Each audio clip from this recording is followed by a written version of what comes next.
இந்த வட்டி என்பது அன்றைய காலகட்டத்தில் இருந்து வரக்கூடிய ஒரு முறை. இஸ்லாம் வருவதற்கு முன்பிருந்தே வட்டி என்பது உள்ளது. ஆனால் அன்றைய காலகட்டத்தில் இருந்து அந்த வட்டி என்றாலே மிக பெரும் பாவம், உறுதியான ஹராம் என்று இருந்த நிலையில் மாறி போய் இன்றைய காலகட்டத்திலே வட்டி என்பது லேசான ஒரு செயலாக மாறிவிட்டது.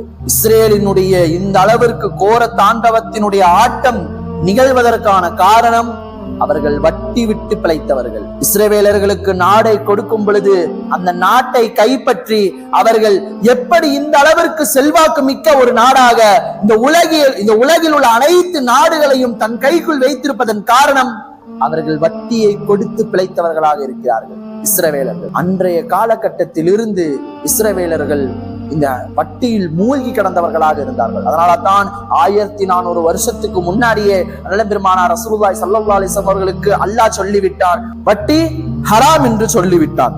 வட்டி என்பது இன்றைய காலகட்டத்திலே சாதாரணமான ஒரு விஷயமாக, மக்களுக்கு மத்தியில் எளிதாக பயன்படுத்தக்கூடிய ஒரு விஷயமாக மாறிவிட்டது. ஒரு காலத்திலே உறுதியான ஹராம் என்கின்ற நிலையில் இருந்த இந்த வட்டி இன்றைய காலகட்டத்திலே ஹராமையும் தாண்டி ஒரு சாதாரணமான சகஜமான ஒரு விஷயமாக நம்முடைய வாழ்க்கையில் அது ஒரு அங்கம் வகிக்கிறது என்று சொன்னால், இது நிச்சயமாக இந்த விஷயம் என்பது சாதாரணமானது அல்ல.